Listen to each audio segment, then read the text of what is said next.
nous vous informons que ce programme est déconseillé aux moins de 10 ans. Un bel adolescent qui avait le monde à ses pieds, L'Américain typique, sourire éclatant, beau gosse. accusé d'un crime horrible Il m'a dit, si tu en parles à quelqu'un, je te tue. et protégé par ses parents, persuadé que leur fils est inoffensif. Alex a été très courageux de faire ce qu'il a fait. Il a fui la justice et s'est caché habilement. Le monde est vaste, on peut aller n'importe où.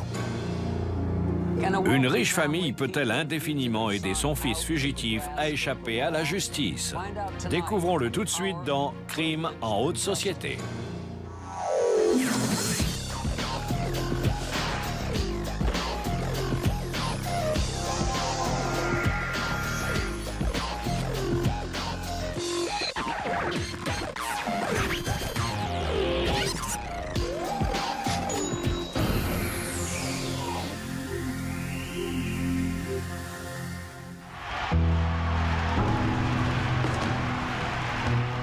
Sur un tapis de lutte, Alex Kelly est le roi. À 18 ans, il est puissant, acharné, imbattable. Fort de ses 11 victoires et 0 défaites, Kelly se prépare au championnat régional. L'adolescent a tout pour lui. La beauté, le charisme, la richesse et la réputation. Il semble pouvoir se tirer de n'importe quelle situation.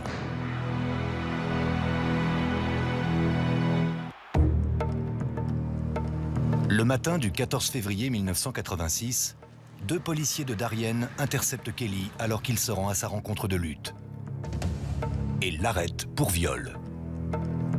Kelly ne s'affole pas. Il estime n'avoir rien à se reprocher. Mais le jeune sportif a une inquiétude. La seule chose qu'il a demandé aux policiers était s'il allait sortir à temps pour son combat. Alex Kelly a été élevé dans l'idée qu'il pouvait obtenir ce qu'il voulait, que ce soit une victoire sur un tapis de lutte ou les faveurs d'une fille.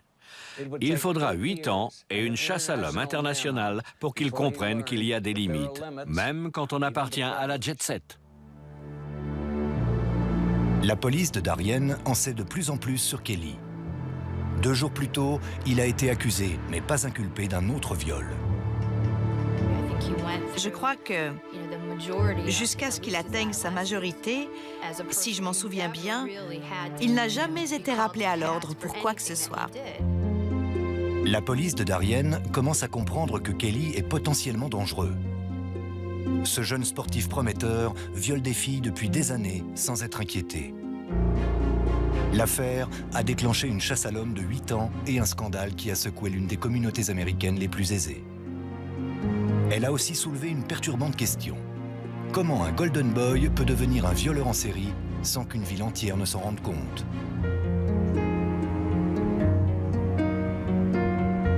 Darien, dans le Connecticut, est l'une des villes les plus cossues des États-Unis.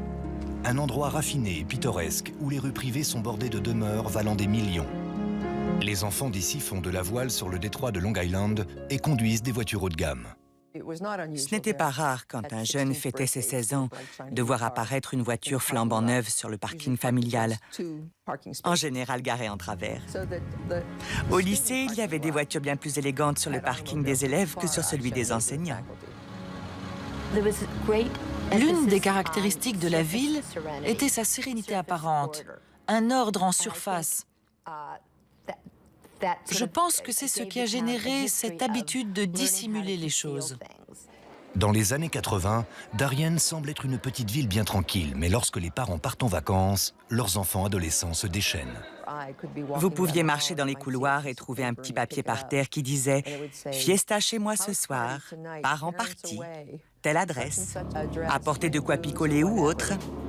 De nombreuses maisons ont été littéralement saccagées. Les fêtes dégénéraient. Adolescente, Hilary Tollett, de la ville voisine de Stamford, fréquente ces fêtes. Généralement, il y avait beaucoup de bière. Les parents n'étaient pas là. Jamais, d'après mes souvenirs. Et certains piquaient une bouteille d'alcool dans le bar de leurs parents. Les parents, à Darien, comptent sur la police pour appliquer la loi. Mais pas trop. Ils appréciaient qu'on se déplace s'ils nous appelaient, mais ils n'avaient pas envie de venir chercher leurs rejetons au poste de police. Les parents d'Alex Kelly, Joe et Mélanie, ont élevé leurs 3 garçons à Darien. Mélanie est issue d'une famille aisée. Mais Joe Kelly est différent. Joe Kelly était plombier. Il a grandi dans une zone modeste de Stamford et s'est pour ainsi dire élevé au-dessus de sa condition. Joe voulait encore plus pour ses enfants. Son rêve était qu'Alex rentre à Harvard avec une bourse grâce à ses résultats sportifs. Il avait toutes les chances de son côté. Un beau jeune homme, très sportif, qui semblait apprécié dans son lycée. Mais d'après les rumeurs, chez les Kelly, la vie d'Alex n'est pas un conte de fées. L'un de ses amis à qui j'ai parlé a vu Alex Kelly être physiquement puni par son père et vraiment effrayé. Sur un terrain de football américain, Alex est fougueux, rapide et coriace. Son entraîneur de lutte raconte que quand Alex immobilisait un adversaire, on pouvait presque voir le moment où il se disait « Je ne lui laisserai aucune chance ». Son entraîneur a toujours perçu chez lui une pugnacité que d'autres n'avaient pas. Il était imprégné de culture sportive. Le sport passait avant tout. Et il fallait y exceller à tout prix. Le même désir de repousser ses limites se manifestait lorsqu'Alex faisait la fête. Il buvait plus, prenait plus de drogue et faisait plus de bêtises que les autres de sa bande. Il était incontrôlable et son agressivité ne se limitait pas aux fêtes et au sport. C'était assez courant qu'Alex et sa petite amie du moment se disputent. Et ça ne passait pas inaperçu. Ils pouvaient se disputer en public, au beau milieu de la cantine, et jouer à qui crierait le plus fort. Des rumeurs commencent à circuler. Kelly aurait forcé des filles à coucher avec lui. Il y avait tellement d'histoires à son sujet qu'une des jeunes femmes qui l'a agressé a raconté qu'il avait un surnom. Elle l'appelait Alex Kelly VF, Alex Kelly le violeur fou. C'était au lycée, donc les filles savaient. De nombreuses personnes à Darien ont dû voir qu'Alex Kelly était un peu trop violent sur le terrain, trop imprudent avec ses amis et trop agressif avec les filles. Mais personne n'a rien dit, jusqu'à ce qu'il soit trop tard.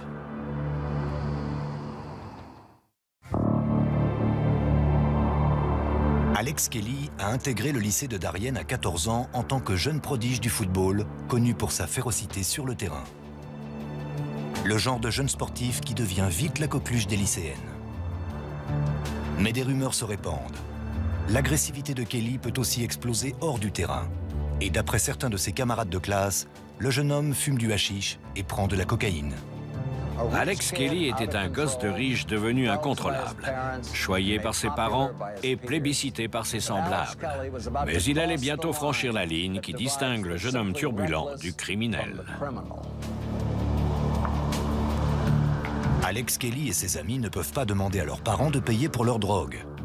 Alors, dès la 2e année du lycée, ils commencent à cambrioler les maisons cossues du voisinage. Par une sorte de réseau, ils étaient au courant de qui allait s'absenter de sa maison. Ils entraient, prenaient par exemple tous les objets en argent, ressortaient et allaient revendre ça en ville en un rien de temps. Alex et ses amis ont volé l'équivalent de 100 000 $ en objets de valeur sur une période de 6 mois. Mais la police de Darien n'a pas mis longtemps à remonter la piste et à l'identifier.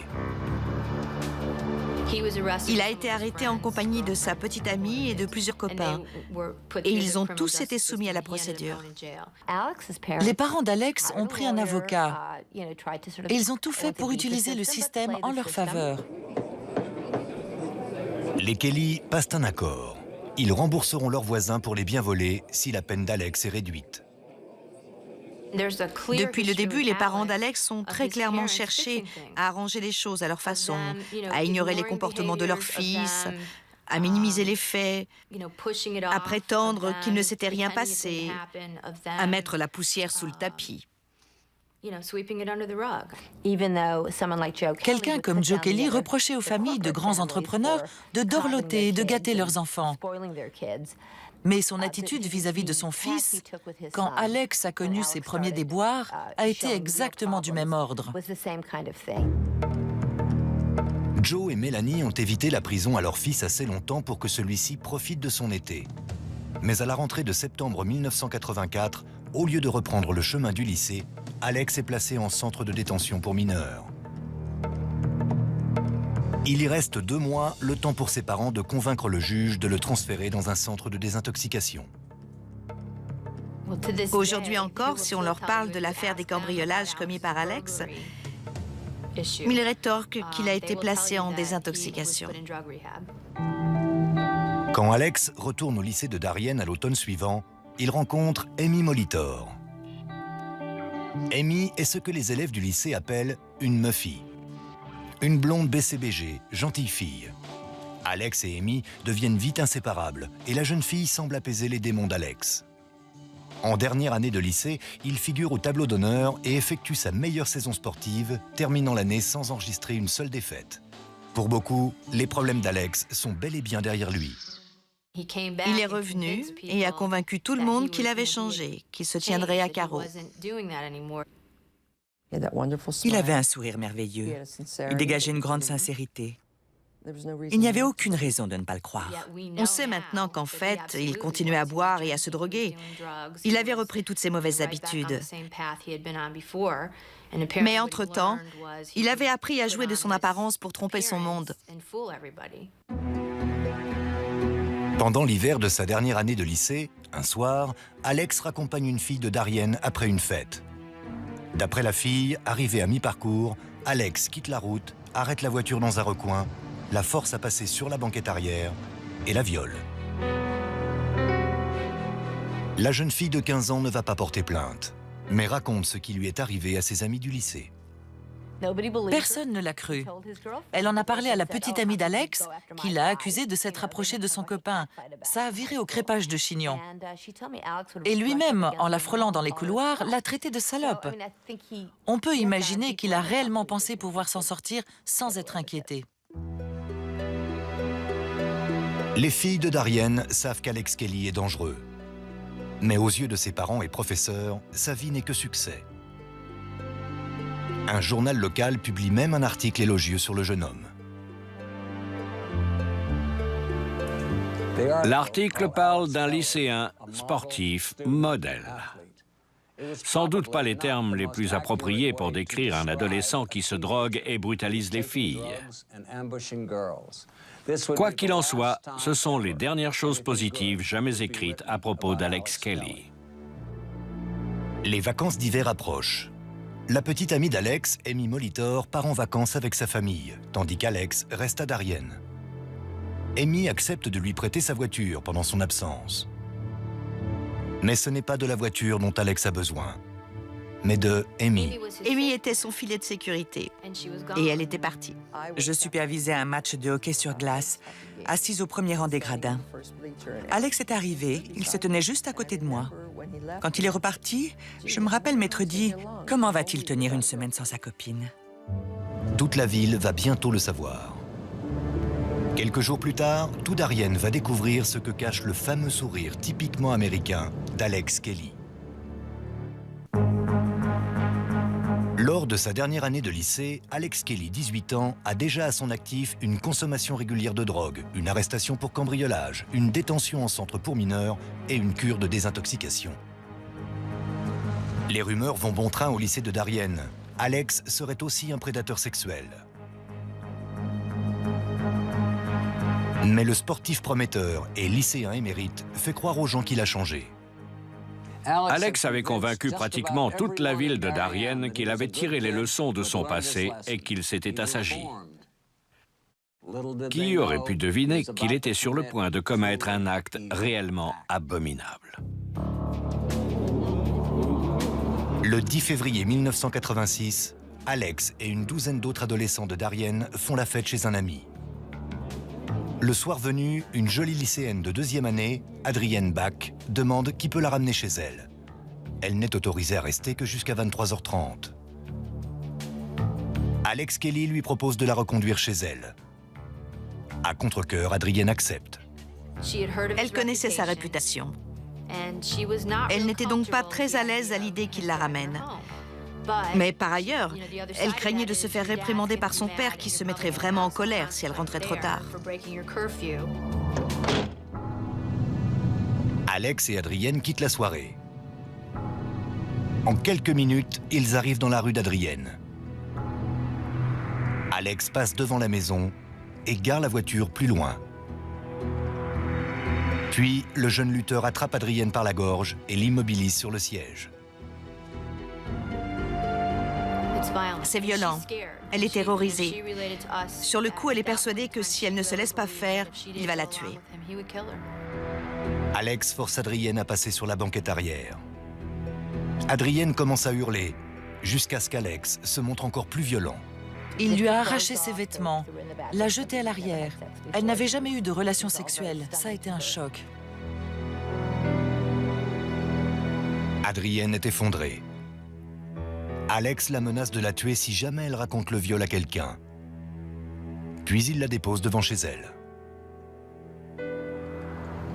Au bout de plusieurs heures, le père d'Adrienne, Bill Bach, parvient à obtenir de sa fille le récit de ce qui s'est passé. Révolté, il téléphone à Joe Kelly. Joe ne croit pas une seconde que son fils ait fait une chose pareille, mais il réveille Alex et lui fait part de l'accusation. Alex, imperturbable, dit à son père « On a juste baisé, papa, retourne te coucher. » Et c'est ce que fait Joe Kelly.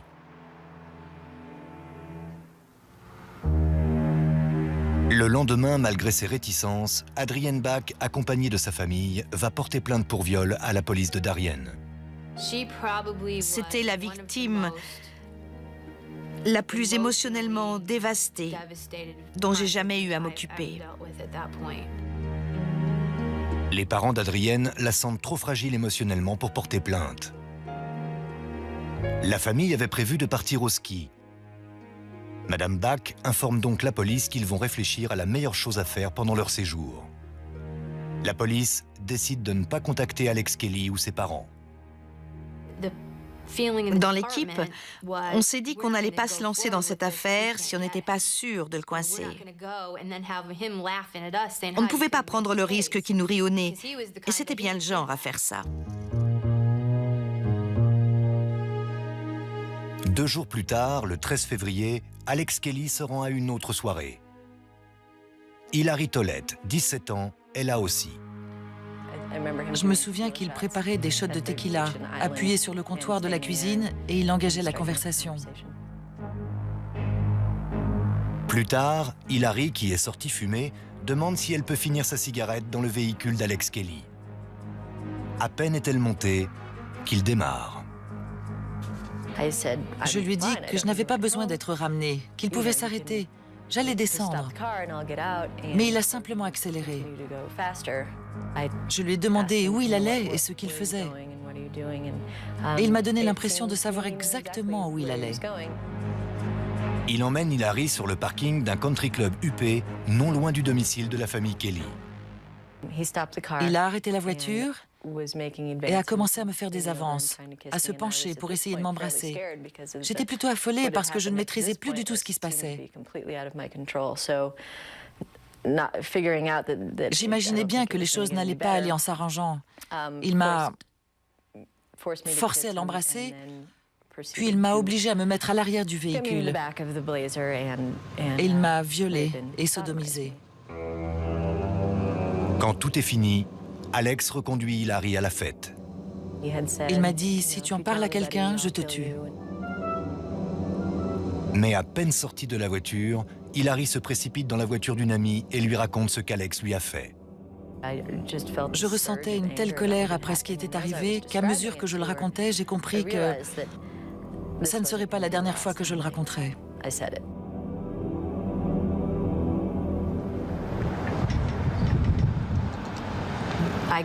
Je suis arrivée au boulot à 7 h du matin et on m'a tout de suite dit « Mets ton uniforme et monte, on a une nouvelle agression sexuelle ». Moi, pour plaisanter, j'ai dit « Ne me dites pas que c'est ». Et ils ont juste hoché la tête. J'étais abasourdie qu'il ait eu l'audace de recommencer. Mais si. Les policiers déploient alors une série de portraits pour qu'Hilary puisse identifier son agresseur. Dès qu'ils m'ont montré la photo d'Alex, je l'ai désigné. Et j'ai senti des regards entendus tout autour de moi. Bien que perturbée, Hilary dépose plainte. Pour la première fois, quelqu'un a le courage d'accuser Alex Kelly. La vie du Golden Boy de Darien va bientôt changer. Le 14 février 1986, Alex Kelly est arrêté alors qu'il se rend à un championnat de lutte. Il se souvient de ce moment dans une interview en 1997. J'allais au lycée et tout à coup, des lumières de partout. En 2 secondes, c'était comme dans les films, main sur la tête et tout le tralala. Je comprenais pas ce qui se passait. En prison, il continue de clamer son innocence. Il répète que les relations sexuelles ont été consenties. J'aurais jamais imaginé que sur une simple déclaration, on puisse vous accuser.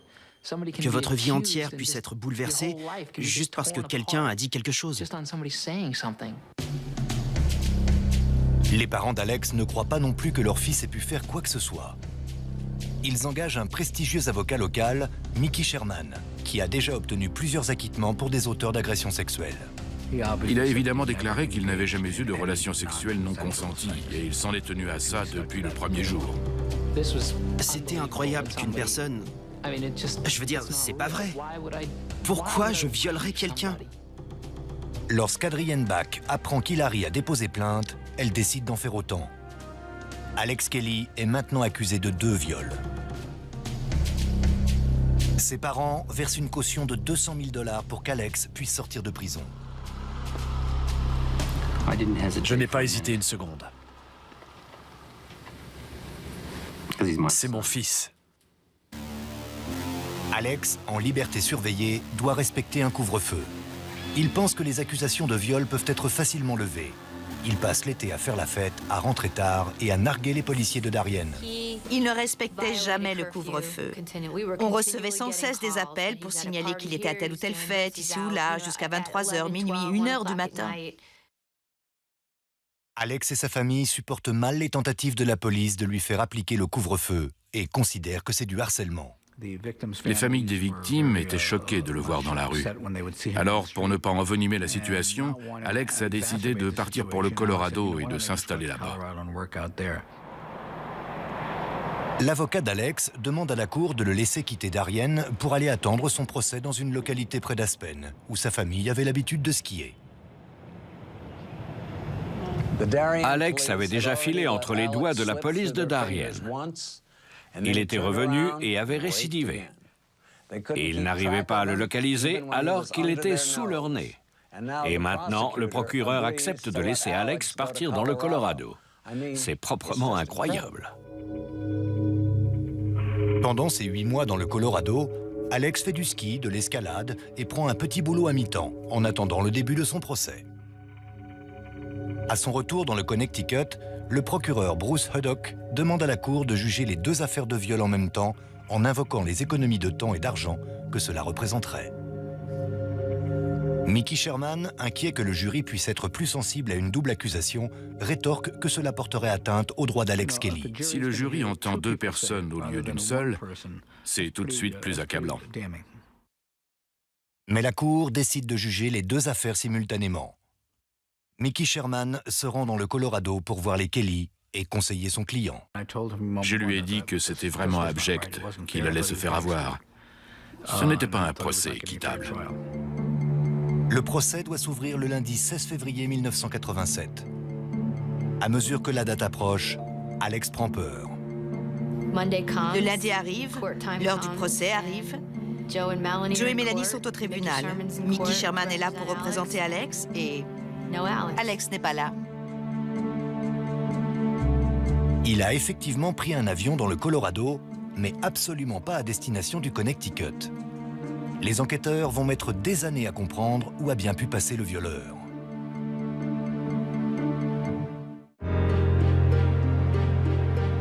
En février 1987, Il semble qu'Alex Kelly va enfin recevoir ce qu'il mérite dans un tribunal du Connecticut.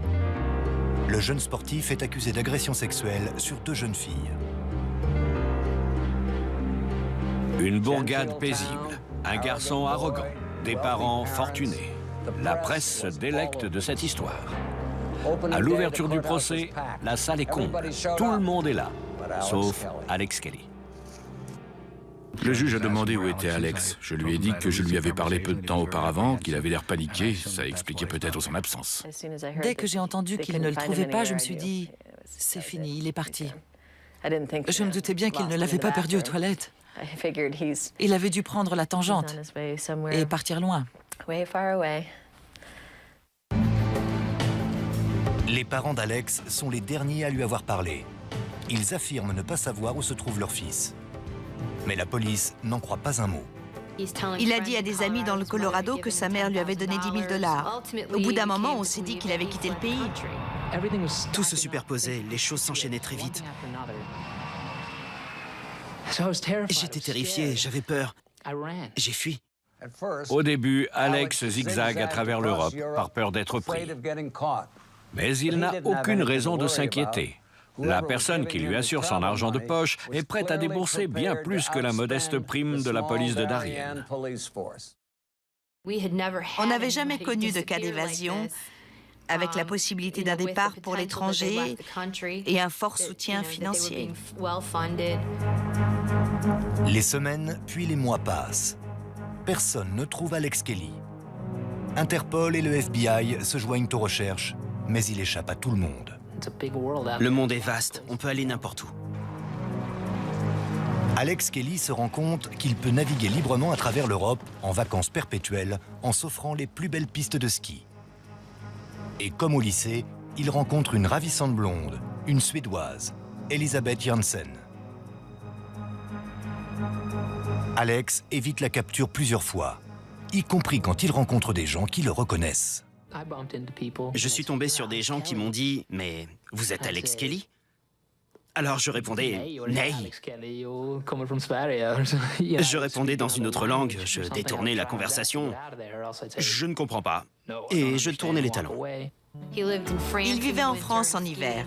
Il y faisait du ski, de l'escalade et du parachutisme ascensionnel. Et il passait l'été en Suède, sur une magnifique petite île près de la côte. Je dois dire que ça ne me déplairait pas des vacances pareilles. Et tandis qu'Alex Kelly mène grand train en Europe, ses victimes sont obligées d'admettre qu'il s'en est peut-être sorti.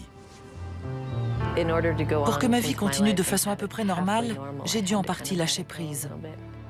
Hilary déménage plus à l'ouest, essayant d'oublier ce viol. Mais tous les 2 ou 3 mois, elle reçoit un appel de la police de Darien qui la tient au courant de l'affaire. Je finissais par perdre espoir. Je leur disais, si un jour vous le trouvez, appelez-moi. Vous savez où me joindre. Les gens de Darien apportent tout leur soutien au Kelly, le couple qui a apparemment perdu son fils. J'étais désolée pour sa famille. Je pensais qu'ils ne savaient pas plus que quiconque où se trouvait leur fils. Mais les Kelly savent parfaitement où est Alex. Joe et Mélanie financent sa vie en sous-main. Ils lui envoient régulièrement de l'argent et le retrouvent même en Europe pour des vacances secrètes au ski. On ne peut pas vraiment parler d'une vie de fugitif.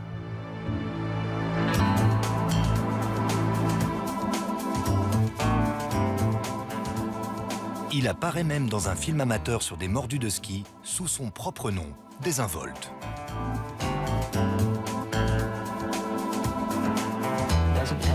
On a tous forcément une activité quelconque, une vie. J'allais pas rester caché dans un placard. Le fait que personne ne le retrouve était absurde. Il menait la grande vie. Mais la chance d'Alex Kelly va bientôt tourner. En 1991, le FBI engage un nouvel homme sur cette affaire, l'agent Ralph DiFonso, qui a l'intuition que les parents d'Alex financent la vie de fugitif de leur fils. Les gens qui ont de l'argent sont un peu plus difficiles à trouver. Dans le cas d'Alex Kelly, c'était comme si la terre l'avait avalé. L'agent DiFonso, spécialisé dans la recherche de fugitifs, est bien décidé à réussir là où tout le monde a échoué. L'agent DiFonso du FBI était très appliqué, très déterminé. Tôt le matin du 18 juillet 1994, il fait une perquisition dans la maison des Kelly. Je n'avais jamais fait ça dans une enquête pour retrouver un fugitif. Un mandat de perquisition pour trouver des objets. Des lettres, des passeports, des billets, ce genre de choses. Habituellement, c'est quand on cherche un corps. À peine entrés, les agents trouvent une preuve que les Kelly savent où se cache Alex. Une lettre dans le sac de Mélanie, adressée à la petite amie de leur fils en Suède. L'agent DiFonso a trouvé l'élément qui le mènera à Alex Kelly. Cette enveloppe et cette adresse étaient les premiers éléments exploitables depuis 10 ans. Je suis sorti de la maison, je suis allé à la police de Darien et j'ai passé des coups de fil. Des policiers suédois se rendent à l'adresse en question, mais Alex a pris les devants. Mélanie a déjà appelé son fils pour l'avertir, et il est immédiatement parti pour la Suisse, où les lois sur l'extradition empêchent les États-Unis de le poursuivre pour n'avoir pas comparu. Le 19 janvier 1995, après négociation d'un accord, Alex Kelly se rend aux autorités à Zurich.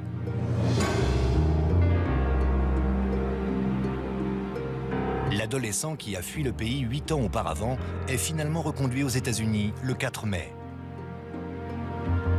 Le jeune homme de 27 ans est accueilli par les médias du monde entier.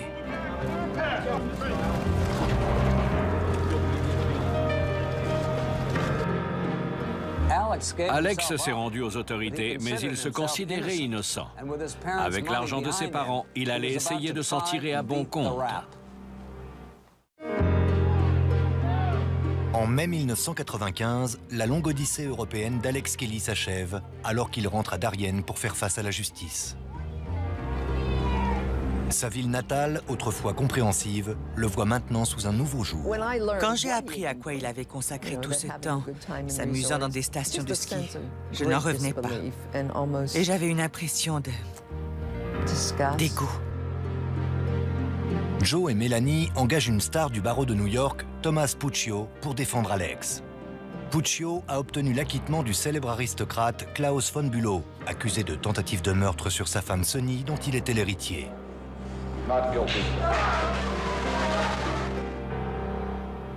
J'ai rencontré Puccio au procès von Bülow. Il n'a jamais reçu la reconnaissance qu'il méritait pour avoir obtenu l'acquittement de Klaus. Puccio est un implacable procureur devenu avocat.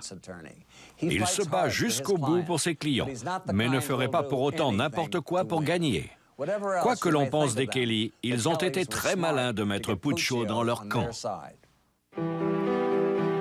Le soutien des Kelly à leur fils a largement dépassé l'engagement d'un brillant avocat. Ils l'ont constamment défendu, même quand il était en cavale. Alex a été très courageux de faire ce qu'il a fait, que ce soit bien ou mal. Les Kelly hypothèquent leur maison pour couvrir la mirobolante caution d'Alex. Il est libéré sous caution, mais il doit vivre avec ses parents, porter un bracelet électronique et respecter un couvre-feu très strict. 8 ans ont passé et Alex peut s'estimer chanceux. Les lois du Connecticut ont changé. Dorénavant, les 2 affaires de viol doivent être jugées séparément. Le premier procès est celui du viol d'Adrienne Bach.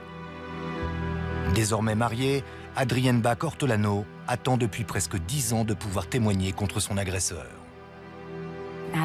Avec le temps, j'étais devenue plus forte, plus intelligente. J'avais pris confiance en moi. Quand il est rentré aux États-Unis, je me suis dit qu'il fallait que je le fasse. C'est un criminel, un sale violeur. Tandis qu'Alex attend son procès, il alimente l'effervescence médiatique en renouant avec sa petite amie du lycée, Amy Molitor. Ils reprennent leur relation là où ils l'ont laissée 8 ans plus tôt. Elle est aux côtés d'Alex à l'ouverture du procès, le 15 octobre 1996. À plusieurs reprises, en me tenant à l'écart de la troupe de photographes, Je les ai surpris à la sortie du bureau de Puccio. Je les voyais sourire, rire ensemble, comme un jeune couple qui se rend à un bal d'étudiants.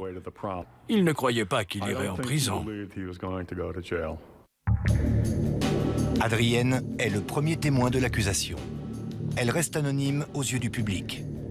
Elle raconte comment Alex l'a étouffée et forcée à passer à l'arrière de la voiture. Elle précise que pendant tout le viol, à aucun moment Alex n'a relâché son cou. L'avocat d'Alex s'empare de ce détail. Il argumente qu'il aurait été impossible pour son client d'abaisser le siège arrière de la voiture tout en immobilisant Adrienne avec une seule main. Puccio prétend donc qu'Adrienne a aidé Alex à basculer le siège. Elle a donc coopéré à ce qu'ils aient une relation sexuelle. Les jurés prennent leur rôle très au sérieux. Ils ne condamnent vraiment pas les gens à la légère.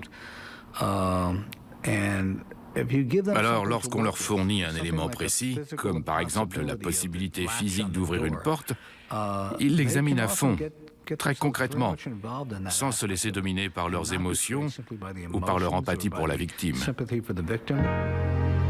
Mais une jurée s'est pourtant laissée dominer par ses émotions. Vers la fin du procès, elle regardait Alex dans les yeux et échangeait des sourires avec lui. On sait bien que les femmes dans les jurys, même féministes, sont sensibles aux hommes beaux, même si ce sont des assassins, comme les frères Menendez, Robert Chambers ou O.J. Simpson. Le procès dure 7 semaines. Le jury ne parvient pas à faire aboutir les délibérations et le juge est obligé de prononcer l'annulation du procès. Pour beaucoup, le principal obstacle est le jeu de séduction entre Alex Kelly et la jurée. En tout cas, le charisme d'Alex lui sauve la mise. D'une part, une défense payée à prix d'or. D'autre part, son beau minois et son charme. Alex Kelly, encore une fois, échappe à la prison. Et il table sur les mêmes atouts pour son deuxième procès. Mais l'avocat Bruce Huddock estime qu'un deuxième procès serait trop traumatisant pour Adrienne. J'étais en larmes. Mais je l'ai regardé et j'ai dit « Je serai prête ». Alex Kelly est toujours un homme libre et pour l'heure, on pourrait croire qu'il le restera.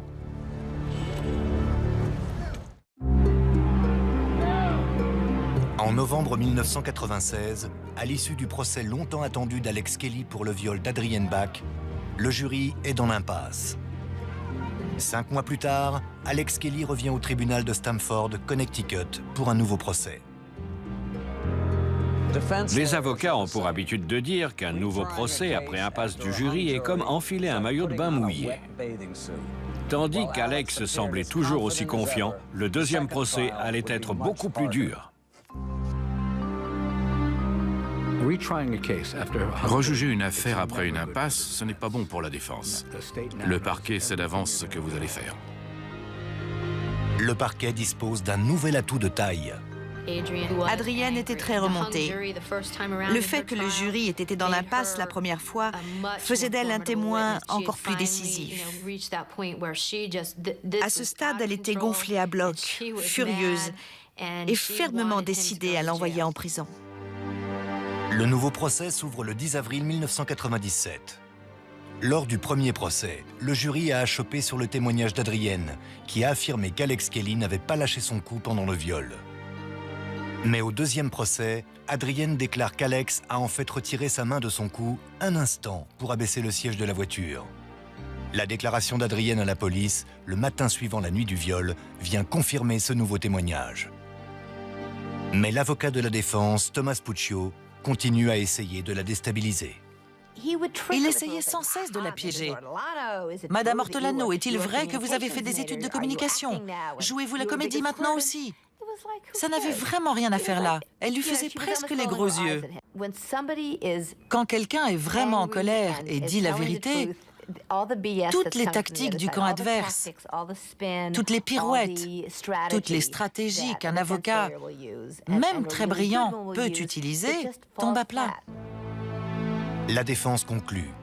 L'avenir d'Alex Kelly est maintenant entre les mains du jury. 8 heures plus tard, le verdict est prononcé. L'audience n'avait pas encore commencé. Mais tout le monde était déjà assis, tout était calme. Il tournait comme un lion en cage. Il était nerveux, ça se voyait. Cette fois, la cour déclare Alex Kelly coupable de viol. Alex a aussitôt bondi en disant « Je veux parler, j'ai quelque chose à dire, je suis innocent, je n'ai rien fait ». Et il regardait autour de lui. Il a regardé Adrienne en disant « Comment tu peux me faire ça ?» Toutes les autres fois où Alex Kelly s'était retrouvé au tribunal, d'une façon ou d'une autre, il s'en était sorti. Pour la première fois, il était condamné. Il allait donc enfin écoper de quelque chose. Personne n'avait fait échouer le procès. Alex Kelly est condamné à une peine de 20 ans de prison, dont 16 ans ferme. Pour la première fois de sa vie, son charme ne lui est d'aucun secours. Lorsqu'il refusera l'accusation à son procès pour le viol de Hilary Tollett, il écopera de 10 ans de peine supplémentaire. Un refus d'accusation était le plus approchant d'un « je suis coupable » de la part de quelqu'un comme Alex Kelly. Il n'aurait jamais admis qu'il avait fait quoi que ce soit de mal.